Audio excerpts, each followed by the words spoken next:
नमस्कार, स्वागत है आपका खबर एचपी में। तो आइए जानते हैं हिमाचल के हर छोटे बड़े शहर से जुड़े 30 फटाफट बड़ी खबरों को। इससे पहले यदि आप वीडियो को लाइक नहीं किए हैं तो लाइक कर दीजिए और चैनल में नए तो चैनल को सब्सक्राइब कर लीजिए। और आप वीडियो को कहां से देख रहे हैं कमेंट बॉक्स में हमें जरूर बताइए। सक्षम लोगों से लेंगे पानी के बिल, सीएम सुक्खू ने की घोषणा। अदानी की इस कंपनी की बिजली सब्सिडी भी खत्म की। हिमाचल के मुख्यमंत्री सुखविंदर सिंह सुक्खू ने फिर दोहराया है कि जो लोग टैक्स देते हैं उन्हें सब्सिडी की आवश्यकता नहीं है, लिहाजा सक्षम लोगों से सरकार पानी के बिल लेगी। जो बिल नहीं दे सकता है सरकार उनका खर्च उठाएगी। टैक्स देने वालों की बिजली की सब्सिडी भी खत्म कर रहे हैं। इस क्षेत्र में अदानी की अल्ट्राटेक सीमेंट कंपनी को 1 रुपये प्रति यूनिट की सब्सिडी बिजली पर दी जा रही थी, उसे भी सरकार ने खत्म कर दिया है। हिमाचल में इन विद्यार्थियों को परीक्षाओं के बाद नहीं मिलेगी छुट्टी। 31 दिसंबर तक खुले रहेंगे स्कूल, नई व्यवस्था लागू। जल शिक्षा विभाग ने स्कूलों की छुट्टियों का शेड्यूल बदलने के साथ एक और नई व्यवस्था लागू कर दी है। स्कूलों में गैर वार्षिक बोर्ड परीक्षाओं के छात्रों को 23 दिसंबर को सारी परीक्षाएं खत्म होने के बाद 31 दिसंबर तक स्कूल आना होगा। स्कूल अपने स्तर पर बच्चों को छुट्टी नहीं दे सकेंगे। बता दें कि स्कूल में रोजाना प्रार्थना सभा होगी और मिड डे मील भी पकेगा। शिक्षक पढ़ाई व अन्य गतिविधियों में कमजोर विद्यार्थियों की खामियां दूर करेंगे। निदेशक प्रारंभिक शिक्षा विभाग आशीष कोहली की ओर से इस संबंध में स्कूलों को आदेश जारी कर दिए हैं। हिमाचल में सरकारी भागों में दौड़ेंगे ई वाहन। एचआरटीसी की 200 बसों का भी होगा बदलाव। हिमाचल सरकार पर्यावरण संरक्षण की दिशा में बड़ी पहल करने जा रही है। सरकार ने हिमाचल को ई वाहनों का हब बनाने की दिशा में काम शुरू कर दिया है। इसकी शुरुआत सरकारी क्षेत्र से होगी। अब राज्य सचिवालय से लेकर सभी सरकारी विभागों, बोर्ड व निगमों को केवल ई वाहन ही मिलेंगे। विभाग स्वयं वाहन नहीं खरीदेंगे बल्कि इनको हायर किया जाएगा। टीमेट और लाइनमैन की भर्ती, सुप्रीम कोर्ट का केंद्र सरकार को नोटिस, जाने पूरी जानकारी। मुख्यमंत्री सुखविंदर सुक्खू ने हिमाचल प्रदेश राज्य विद्युत बोर्ड लिमिटेड की समीक्षा बैठक की अध्यक्षता की तथा विभिन्न विषयों पर विस्तृत चर्चा की। इस अवसर पर मुख्यमंत्री ने कहा कि प्रदेश सरकार बोर्ड की वित्तीय स्थिति को सशक्त करने के लिए निरंतर प्रयास कर रही है। उन्होंने कहा कि विद्युत बोर्ड में लाइनमैन और टीमेट की भर्तियां की जाएंगी ताकि फील्ड स्टाफ की कमी को दूर किया जा सके। उन्होंने कहा कि समुचित फील्ड स्टाफ की तैनाती से विद्युत आपूर्ति सेवा में गुणवत्ता भी सुनिश्चित होगी। वह सुप्रीम कोर्ट ने महिलाओं और बच्चों के खिलाफ हिंसा को रोकने के लिए दोषियों का क्लिनिकल बंध्याकरण सहित देशव्यापी अन्य दिशा निर्देश निर्धारित करने की एक जनहित याचिका पर सोमवार को केंद्र सरकार को नोटिस जारी किया है। वहीं न्यायमूर्ति सूर्यकांत और न्यायमूर्ति उज्ज्वल भुइयां की पीठ ने सुप्रीम कोर्ट महिला अधिवक्ता संघ की इस याचिका पर यह आदेश पारित किया है। 2025 का सरकारी कैलेंडर जारी। मुख्यमंत्री सुखविंदर सिंह सुक्खू ने सरकारी कैलेंडर 2024 जारी किया। इसमें राज्य सरकार की विभिन्न नवोन्मेषी योजनाओं को प्रदर्शित किया गया। यह कैलेंडर मुद्रण एवं लेखन सामग्री विभाग हिमाचल प्रदेश द्वारा तैयार किया गया है। इस अवसर पर राजस्व मंत्री जगत सिंह नेगी, शिक्षा मंत्री रोहित ठाकुर, मुख्यमंत्री के प्रधान सलाहकार मीडिया नरेश चौहान, सचिव प्रियंका बसु, मुद्रण एवं लेखन सामग्री विभाग के नियंत्रक प्रभारी राजीव शुक्ला, सूचना एवं जनसंपर्क विभाग के निदेशक राजीव कुमार, सहायक नियंत्रक मुद्रण ईश्वर दास और अन्य वरिष्ठ अधिकारी भी उपस्थित थे। डिपो में आज से मिलेंगी 2 महीने की दालें। एपीएल बीपीएल को चना दाल कितने रुपये किलो, जानिए पूरी जानकारी। जब प्रदेश के डिपो में सोमवार से 2 महीने के कोटे की तीनों दालें मिलने शुरू हो जाएंगी। अब राज्य भर के डिपो में दालें बढ़े हुए मूल्यों के साथ मिलेगी, जिसमें दाल चना अब एपीएल व बीपीएल दोनों को 65 में मिलेगी, जबकि दाल मलका के दाम नहीं बढ़ाए गए हैं, वह पुराने मूल्यों पर ही मिलेगी। मैं खाद्य आपूर्ति निगम की ओर से आटा, चावल, चीनी व नमक के बाद दूसरे अलॉट में दाल चना व मलका दालों की सप्लाई डिपो में भेजी गई है। इससे पहले उड़द दाल पहले से ही कोटे में उपलब्ध है। मैं दालों के बाद अब रिफाइंड व सरसों तेल का टेंडर भी सरकार की ओर से अप्रूव कर दिया गया है। सबसे ज्यादा सोलर प्लांट लगाने वाले गांव को मिलेंगे 1 करोड़। हिमाचल प्रदेश में पीएम सूर्य घर योजना के प्रति लोगों में अच्छा रुझान देखने को मिल रहा है। हालांकि अभी इस योजना के बारे में अधिकांश लोगों को जानकारी नहीं है, मगर जिन लोगों को पता है वे लगातार आवेदन कर रहे हैं। इस योजना के तहत हिमाचल के सभी जिलों में किसी एक गाँव को मॉडल के रूप में चुना जाएगा और उसके बाद केंद्र सरकार विकास के लिए 1 करोड़ रुपए की मदद देगी। जिस गाँव में लोग ज्यादा संख्या में अपने घरों पर सोलर रूप टॉप प्लांट लगाएंगे, उस गाँव को 1 करोड़ करोड़ रुपये देने की योजना है। यह पैसा पंचायतों के माध्यम से नहीं बल्कि हिम ऊर्जा के माध्यम से खर्च किया जाएगा। इतना ही नहीं, पंचायतों में या शहरी निकायों में सोलर रूफटॉप प्लांट को लेकर बेहतर काम किया जाता है तो उनको भी सम्मानित किया जाएगा। उन्हें 1000 रुपये प्रति घर के हिसाब से राशि दी जाएगी जो कि वह पंचायत के विकास कार्यों पर खर्च कर सकती है। वाइब्रेंट विलेज योजना के लिए नहीं आया पैसा, प्रदेश सरकार ने केंद्र को भेजी है डिमांड। जी हां, केंद्र सरकार की वाइब्रेंट विलेज योजना में पैसे का इंतजार किया जा रहा है। वह केंद्र सरकार को इस संबंध में प्रपोजल भेजा गया था और उनसे धनराशि उपलब्ध करवाने को कहा था, मगर अभी तक केंद्रीय मंत्रालय ने पैसा नहीं दिया है। वह लगभग 300 करोड़ रुपये से ज़्यादा की राशि पुरानी बची है जो केंद्र सरकार को देनी है, परंतु इस पर कोई निर्णय नहीं हुआ है, जिसके बाद अभी और डिमांड भी केंद्र सरकार को भेज दी गई है। वह वाइब्रेंट विलेज योजना में प्रदेश के जनजातीय क्षेत्रों के विकास के लिए पैसा आता है। वह केंद्र सरकार की यह महत्वपूर्ण योजना है जिसमें वहां आधारभूत ढांचे के विकास के लिए धन दिया जाता है। बिना पैसे के ये काम भी प्रभावित हो रहे हैं। यह मुद्दा पिछले दिनों से ट्राइबल एडवाइजरी काउंसिल की बैठक में भी उठा था, जिसमें काउंसिल के सदस्यों ने कहा कि योजना में पैसा नहीं आ रहा है जो काम चल रहे थे वे रुक गए हैं। मांगों को पूरा नहीं किया गया तो होगा बड़ा संघर्ष। राज्य बिजली बोर्ड लिमिटेड के मुख्यालय कुमार हाउस में सोमवार को आउटसोर्स कर्मचारियों ने धरना प्रदर्शन किया। इस आउटसोर्स कर्मचारियों के समर्थन में बोर्ड का ज्वाइंट फ्रंट भी था और बड़ी संख्या में कर्मचारियों ने इस प्रदर्शन में हिस्सा लिया। यहां प्रबंधन के खिलाफ जमकर नारेबाजी भी हुई। इस प्रदर्शन के बाद प्रबंधन वर्ग के साथ बैठक नहीं हुई, जिसके लिए सोमवार का समय दिया गया। मैं अगले सोमवार को प्रबंधन वर्ग के साथ कर्मचारियों के ज्वाइंट फ्रंट की बैठक होगी जिसमें सभी मुद्दों पर चर्चा की जाएगी। मैं ऊर्जा सचिव ने इस संबंध में निर्देश दे रखे हैं।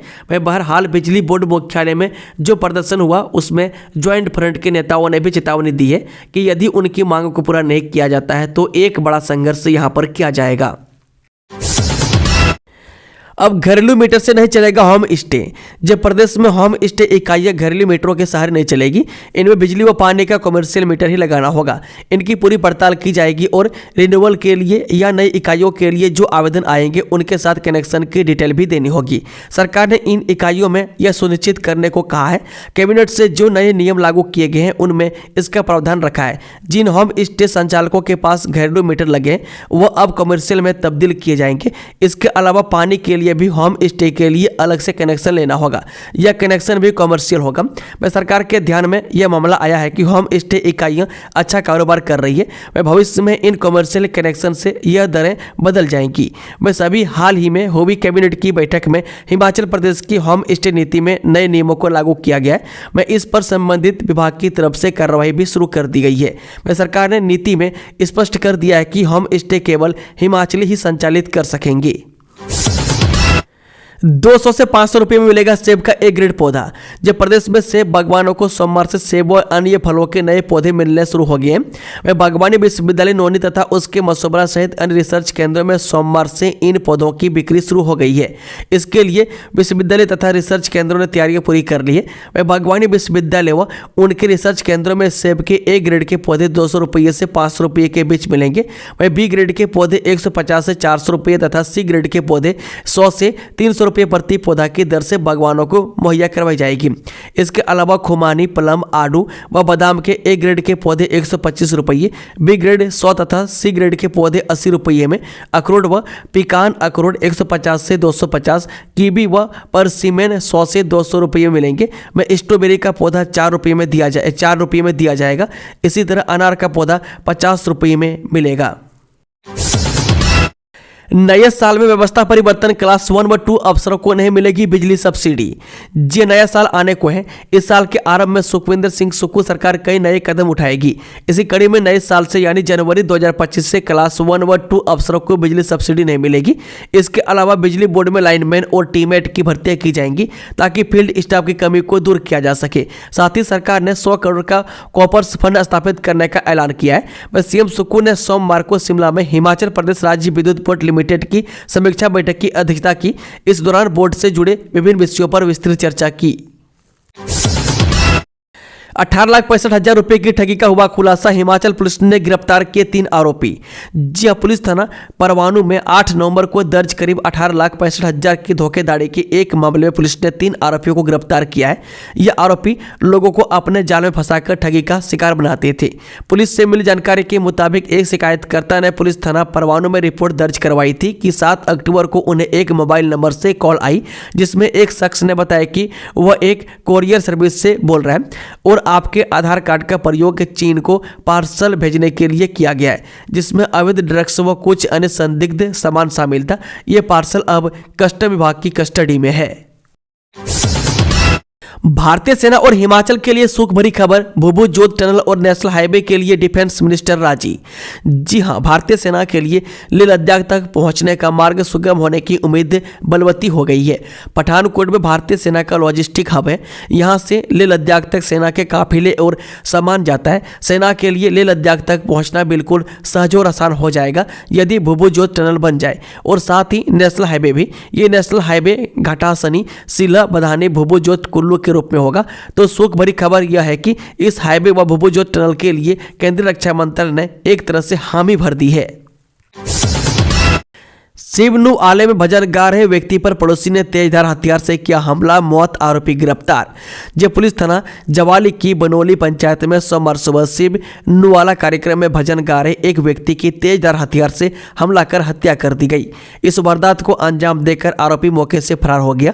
वह समारोह में हमले के बाद क्षेत्र में दहशत का माहौल है। वहीं मौके से फरार आरोपी को पुलिस ने कुछ देर बाद घर के नजदीक से गिरफ्तार कर आगामी जांच आरंभ कर दी है। आरोपी ने व्यक्ति पर हमला क्यों किया, इसके कारणों का अभी पता नहीं चल पाया है। 13 अभ्यर्थी पास नहीं कर पाए टाइपिंग टेस्ट, नहीं मिला पात्र उम्मीदवार, पद खाली। हिमाचल प्रदेश राज्य चयन आयोग हमीरपुर ने post code 1001 junior scale stenographer के एक पद का नतीजा घोषित कर दिया है। इस भर्ती के लिए लिखित परीक्षा में उत्तीर्ण अभ्यर्थी टाइपिंग टेस्ट पास नहीं कर पाए। ऐसे में यह पद खाली रह गया है। हिमाचल प्रदेश मानवाधिकार आयोग शिमला में भरे जाने वाला यह एक पद SC वर्ग के लिए आरक्षित था। सीएम, डिप्टी सीएम समेत 5 मंत्री विश्राम गृह में, बाकी होटलों में रहेंगे। धर्मशाला के तपोवन में कल से शुरू हो रहे विधानसभा के शीत सत्र के लिए 7 सरकारी विश्राम गृह, पर्यटन निगम के 4 होटल और 42 निजी होटल बुक किए गए। वह सीएम, डिप्टी सीएम समेत 5 मंत्री ही सरकारी विश्राम गृह में रह सकेंगे। वे अन्य मंत्री, विधायकों, अफसरों और उनके स्टाफ के लिए धर्मशाला, नड्डी, खनियारा, सिद्धपुर और माता कुनाल पथरी के आसपास होटलों के करीब 350 कमरे बुक किए गए हैं। राजभवन के बाहर केंद्र सरकार के खिलाफ 18 दिसंबर को गरजेगी कांग्रेस। अखिल भारतीय कांग्रेस कमेटी के आह्वान पर केंद्र सरकार की जन विरोधी नीतियों, अदानी पर अमेरिका की अदालत में लगे भ्रष्टाचार के आरोप, पूंजीपतियों को संरक्षण देने व मणिपुर में बढ़ती हिंसा के विरोध में कांग्रेस केंद्र सरकार के खिलाफ 18 दिसंबर को प्रदेश भर में विरोध प्रदर्शन करेगी।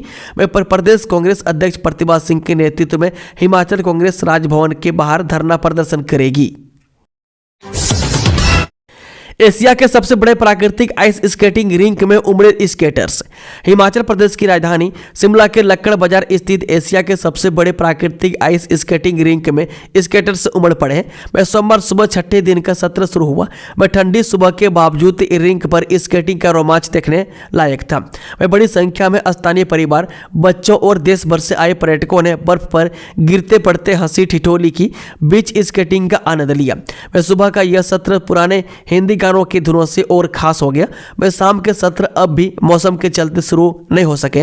वह कल्लब को उम्मीद है कि जैसे जैसे ठंड बढ़ेगी शाम के सत्र भी जल्द ही शुरू हो सकेंगे। वह सुबह 8 बजे शुरू हुए इस सत्र में शामिल लोगों का कहना है कि यह अनुभव न केवल रोमांचक है बल्कि यादगार भी है। साथियों ने किया डीसी से ठगी का प्रयास, साइबर क्राइम में शिकायत, पुलिस ने शुरू की जांच। जो ऑनलाइन ठगी करने वाले साथियों ने अब डीसी चंबा से भी ठगी करने का प्रयास किया। वह उपायुक्त मुकेश रेपसवाल को सोमवार दोपहर को व्हाट्सएप पर मैसेज आना शुरू हो गए। इसमें उपायुक्त से मैसेज के जरिए फंड की डिमांड की गई। वह साथियों ने इस दौरान डीसी का ही नाम का इस्तेमाल करना चाहा और उपायुक्त को कुलबीर बना दिया। इस पर उपायुक्त ने अपना सही नाम बताया और आगे बात शुरू हुई। इसमें कुछ मैसेज आने के बाद उपायुक्त समझ गए और उन्हें रिप्लाई देना बंद कर दिया। इसके बाद उपायुक्त ने साइबर क्राइम में शिकायत दर्ज करवा दी। साथ ही पुलिस भी इस मामले की जांच में जुट गई है। बांग्लादेश में हिंदुओं के खिलाफ अत्याचार के विरोध में सड़कों पर उतरे लोग, निकाली रैली। बांग्लादेश में हिंदुओं के खिलाफ अत्याचार के विरोध में सोमवार को प्रदेश भर में प्रदर्शन हुए। पड़ोसी मुल्क बांग्लादेश में हिंदुओं के खिलाफ हो रहे अत्याचार के खिलाफ सोमवार को कुल्लू जिला मुख्यालय में हिंदू संगठनों की ओर से प्रदर्शन किया गया। वह सैकड़ों की संख्या में लोग सड़कों पर उतरे और अपना विरोध जताया। इस दौरान जमकर नारेबाजी की गई। मैं अखाड़ा बाजार के रामबाग से लेकर ढालपुर उपायुक्त कार्यालय तक एक रैली भी निकाली गई। वहीं प्रदर्शन के बाद उपायुक्त के माध्यम से राष्ट्रपति को ज्ञापन भी सौंपा गया। गोविंद सागर झील में पैरासेलिंग का रोमांच शुरू। 2000 रुपये में 2 मिनट की राइड, जाने सब कुछ। गोवा में मिलने वाले पैरासेलिंग का रोमांच अब बिलासपुर के गोविंद सागर झील में मिलेगा। मैं किरतपुर मनाली फोरलेन पर मंडी भराड़ी पुल के पास झील में रविवार से पैरासेलिंग की गतिविधियां शुरू हो गई है। वे पर्यटक 2000 रुपये देकर पैरासेलिंग की एक राइड का आनंद ले सकेंगे। हवा में यह राइड 2 मिनट की होगी, लेकिन पैरासेलिंग बोट पर जाने से लेकर वापस झील किनारे में आने की प्रक्रिया में 15 से 20 मिनट का समय लगेगा। वह गोविंद सागर झील में क्रूज, स्टीमर, जेटी, शिकारा आदि वाटर स्पोर्ट्स गतिविधियां पहले ही शुरू हो चुकी है। अतिक्रमण को लेकर केंद्र ने सख्त रुख अपनाया। सीएम को पत्र भेजकर अफसरों की जिम्मेदारी तय करने को कहा। हिमाचल प्रदेश में नेशनल हाईवे पर अतिक्रमण पर केंद्र सरकार सख्त हो गई है। केंद्र सरकार के सड़क परिवहन एवं हाईवे मंत्रालय के संयुक्त सचिव विनय कुमार ने इस संबंध में एक पत्र मुख्य सचिव को भेजा है। इससे सीमा सड़क संगठन के महानिदेशक को भी भेजा है। इसमें राज्य लोक निर्माण विभाग के अधिशासी अभियंताओं पर भी अतिक्रमण को हटाने की जिम्मेदारी डालने को कहा गया है। वह केवल NH अथॉरिटी ही इसके लिए जिम्मेदार नहीं होगी। मैं अतिक्रमण हटाने के लिए केंद्र सरकार की सख्ती पर राज्य सरकार की भी राज्य राय मांगी है। मैं मंत्रालय ने एक ड्राफ्ट सर्कुलर तैयार किया है। इस पर भी राज्य सरकार से 15 दिन में सुझाव और आपत्तियां मांगी है। प्रदेश में स्थापित होंगे 5 निजी automatic fitness testing centre. PPP model पर होगा संचालन। हिमाचल प्रदेश में व्यावसायिक वाहन संचालक अब अपने वाहनों की जांच निजी ऑटोमेटिक फिटनेस टेस्टिंग सेंटरों पर भी करवा सकेंगे। सरकार ने प्रदेश में 5 ऑटोमेटिक फिटनेस टेस्टिंग सेंटर खोलने का फैसला लिया है। इन केंद्रों का संचालन पब्लिक प्राइवेट पार्टनरशिप आधार पर होगा। निजी कंपनी वाहन की जाँच कर रिपोर्ट परिवहन विभाग को भेजेगी। वाहन मालिकों को फिटनेस प्रमाण पत्र परिवहन विभाग के RTO जारी करेंगे। में ऑटोमेटिक सेंटर स्थापित होने के बाद वाहनों की फिटनेस में न तो सिफारिश चलेगी, न ही कोई जुगाड़ चलेगा। फिर चर्चा में NIT हमीरपुर रजिस्ट्रार डॉक्टर अर्चना ने दिया इस्तीफा। जी हां, व्यवस्था सुधार की ओर बढ़ रहे NIT हमीरपुर में रजिस्ट्रार के इस्तीफे से संस्थागत में हलचल पैदा हो गई है। मैं इसमें इस्तीफे के पारिवारिक कारण बताए जा रहे हैं, लेकिन 13 वर्ष बाद अस्थायी रजिस्ट्रार की नियुक्ति के बाद संस्थान में आंतरिक राजनीति को इसकी एक वजह माना जा रहा है। मैं करीब 1.5 दशक तक और अस्थायी रजिस्ट्रार से NIT की व्यवस्था को ढोया जा रहा था। मैं अब फिर अस्थायी रजिस्ट्रार के इस्तीफे से संस्थान में हलचल पैदा कर दिए। हालांकि अभी तक बोर्ड ऑफ गवर्नेंस ने इस इस्तीफे को मंजूर नहीं किया है। शिमला में विलुप्त होने के कगार पर 150 साल पहले बने बर्फ के कुएं, जाने रोचक कहानी। हिमाचल प्रदेश की राजधानी शिमला में कुछ दिन पहले हुए हिमपात के बाद जहां बर्फ पूरी तरह पिघल गई है, वहीं जाखू के बर्फ के कुएं में 6 दिन बाद भी बर्फ देखी जा सकती है। वह बर्फ के कुओं को स्नो पीटर्स कहा जाता है। इनका निर्माण 150 साल पहले ब्रिटिश शासन के दौरान हुआ था। इनका उपयोग उस दौरान बर्फ इकट्ठा करने के लिए किया जाता था। में आज यह धरोहर आधुनिकता और जलवायु परिवर्तन की मार झेल रहे हैं तथा इनका अस्तित्व अब खत्म होने लगा है। यह कुएं जमीन में पानी की मात्रा बढ़ाने का भी काम करते थे। वह अंग्रेजी हुकूमत के दौरान Jakhoo, Harvington, Wild Flower Hall, Bonds Court और हरकट बटलर स्कूल यानी कि अब केंद्रीय विद्यालय जाखो के आसपास ऐसे 6 से अधिक बर्फ के कुएं हुआ करते थे।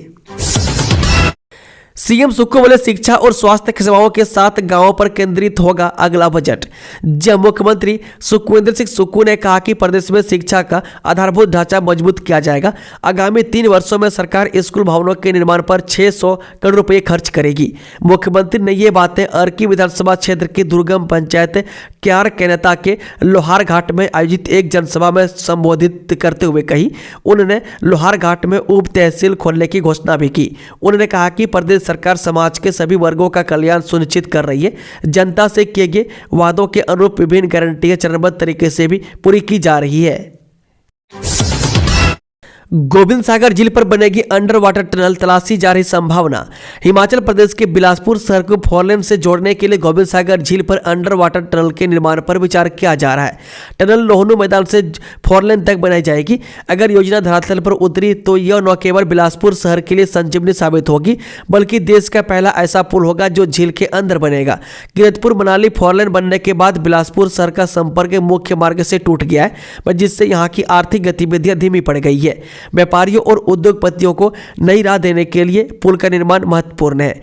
बता दें कि अंडर वाटर टनल पुल से न केवल शहर 4 लेन से सीधा जुड़ जाएगा, बल्कि यह पर्यटकों के आकर्षण का केंद्र भी बनेगा। अगर पुल निर्माण की संभावनाएं बनी तो महत्वाकांक्षी परियोजना के लिए जर्मनी के विशेषज्ञ और कंसल्टेंट हायर किए जाएंगे। वह जर्मनी की उन्नत इमर्सन टनल तकनीक और टनल बोरिंग मशीन का उपयोग कर पुल को तैयार किया जाएगा। इमर्सन टनल तकनीक में टनल के हिस्सों को जमीन पर बनाकर झील के नीचे स्थापित किया जाएगा। वह टनल बोरिंग मशीन से झील के तल के नीचे खुदाई करके इसे सुरक्षित और टिकाऊ बनाया जाएगा। ऊना में ठंड और चारे की कमी से गौशाला में 7 गोवंश की मौत, 3 की हालत गंभीर। हिमाचल प्रदेश के ऊना जिले जोल क्षेत्र की चौकी खास पंचायत के कैंट गांव में सारांश गर्ग फाउंडेशन की गौशाला में ठंड और चारे की कमी से 7 गोवंश की मौत हो गई। वह 3 की हालत बेहद गंभीर है। मौके पर 9 तो मृत पशुओं को उठाया गया और 9 ही बीमार को इलाज दिया जा रहा है। वह जानकारी के अनुसार गौशाला में मात्र 1 शेड है। शेड में सर्द हवाओं से बचाव का कोई इंतजाम नहीं है। 9 ही गोवंश को हरा चारा दिया जा रहा है। मात्र मक्की के सूखे डंठल की गोवंश को दिए जा रहे हैं। क्रिसमस से पहले सैलानियों से गुलजार हुए हिमाचल के पर्यटन स्थल। जो क्रिसमस से पहले हिमाचल के पर्यटन स्थल सैलानियों से गुलजार हो गए। वह वीकेंड पर शिमला, मनाली, धर्मशाला, कुफरी, नारकंडा, कसोली और चायल में सैलानियों की भारी भीड़ उमड़ी। वीकेंड पर शिमला के होटलों में ऑक्यूपेंसी 70 से 80% तक पहुंच गई है। वह धर्मशाला में 60 जबकि कसोली में 90% तक पहुंच गई है। वह बर्फबारी की उम्मीद में देश भर से सैलानी हिमाचल के पर्यटन स्थलों का रुख कर रहे हैं। वह वीकेंड पर शनिवार के बाद रविवार को भी शिमला में सैलानियों का जमावड़ा लगा रहा। वह शहर के रिज मैदान और माल रोड पर देर शाम तक सैलानियों ने चहलकदमी का लुत्फ उठाया। वह प्राकृतिक नज़ारों का आनंद लेने के लिए बड़ी संख्या में सैलानी कुफरी और नारकंडा भी पहुंचे। वह शहर के सर्कुलर रोड पर रविवार को भी स्थानीय लोगों और सैलानियों को ट्रैफिक जाम की समस्या से परेशान होना पड़ा। दोस्तों, खबरों का सिलसिला यहीं समाप्त होता है। अगर जानकारी पसंद आई तो वीडियो को लाइक, शेयर, चैनल को सब्सक्राइब जरूर कर लें और कमेंट बॉक्स में कमेंट करके बताएं कि आप न्यूज़ को हिमाचल के किस कोने में बैठकर देख रहे हैं। Thank you, all the best. जय हिंद, जय हिमाचल।